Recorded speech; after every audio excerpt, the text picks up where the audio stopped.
Vonis hukum terhadap mantan Menteri Pendidikan, Kebudayaan, Riset, dan Teknologi, Nadiem Makarim menuai reaksi dari Mahfud MD. Mantan Menteri Koordinator Bidang Politik, Hukum, dan Keamanan, Menko Polhukam, Mahfud MD menyampaikan rasa duka atas vonis yang dijatuhkan kepada Nadiem Makarim. Nadiem divonis 10 tahun penjara dalam kasus korupsi pengadaan laptop berbasis Chromebook dan Chrome Device Management. Majelis Hakim Pengadilan Tipikor Jakarta Pusat menjatuhkan hukuman penjara 10 tahun serta denda 1 miliar rupiah, dengan ketentuan apabila tidak dibayar diganti kurungan 190 hari. Selain itu, Hakim juga menetapkan pidana tambahan berupa kewajiban membayar uang pengganti 809 miliar rupiah subsidiar 5 tahun penjara. Hakim menyatakan Nadiem terbukti melakukan tindak pidana korupsi bersama-sama sesuai dakwaan jaksa.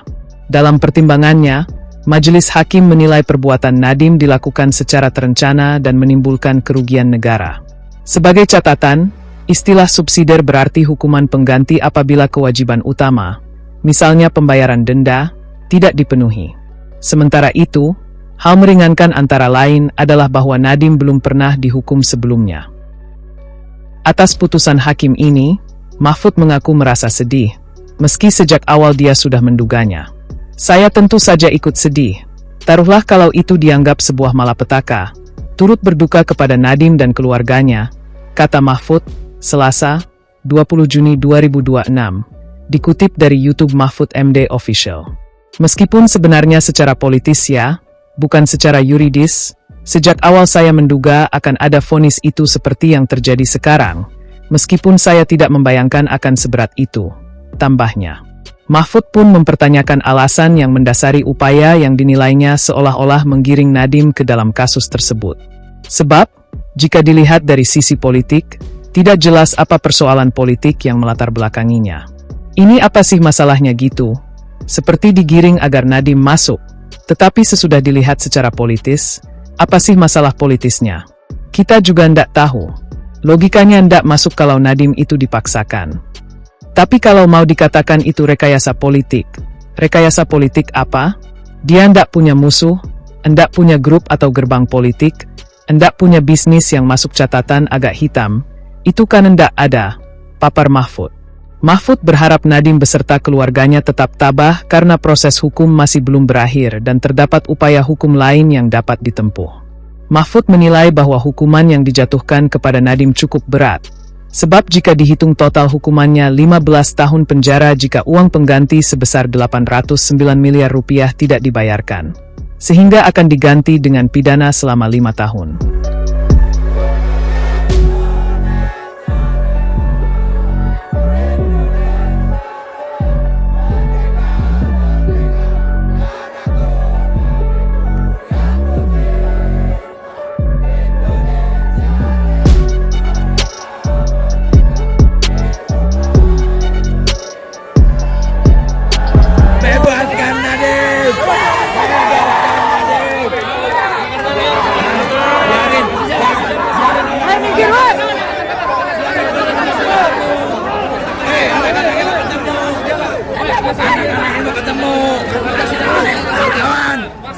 Nanti jalan. Kita keluarganya, anak-anaknya mau ketemu.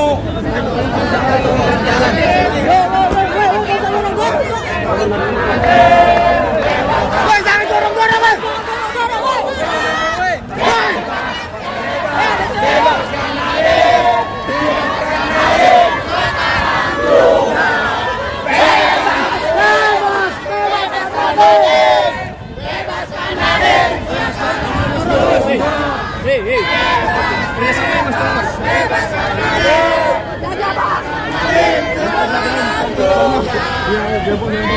Banyak copet, banyak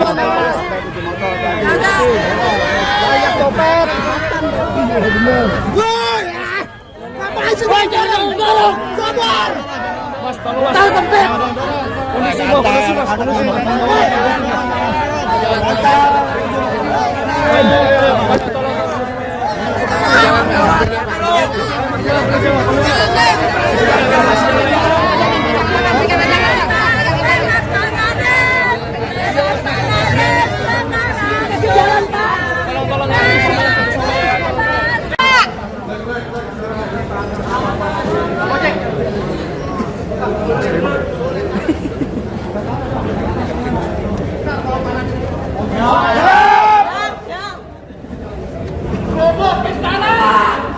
Oh, kasih jalan, kasih jalan. Gantian. Kasih jalan dong kita.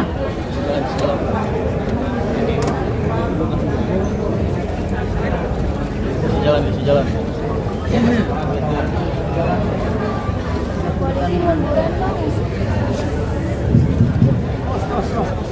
Kita buka jalan.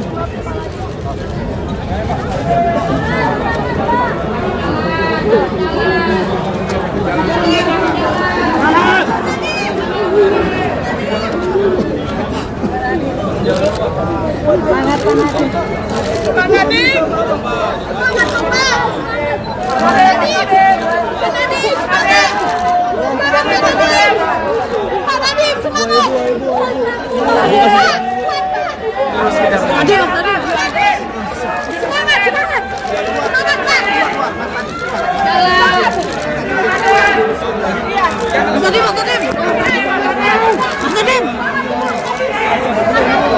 Kasih jalan, kasih jalan.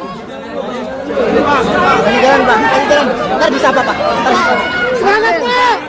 Kami selalu bersamamu, Pak. Semangat, Pak. Oh, kasih jalan. Kasih jalan, Pak. Kasih jalan. Buka jalan. Buka jalan.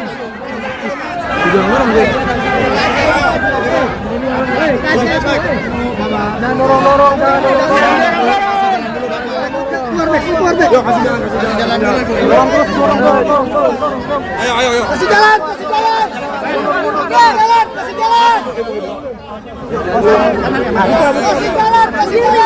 Dulu, Pak.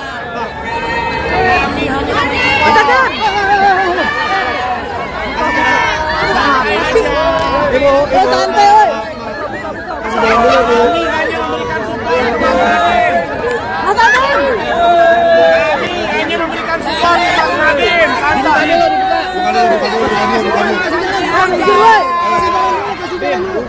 woi. Santai aja, kasih jalan. Gimana tuh? Kasih jalan.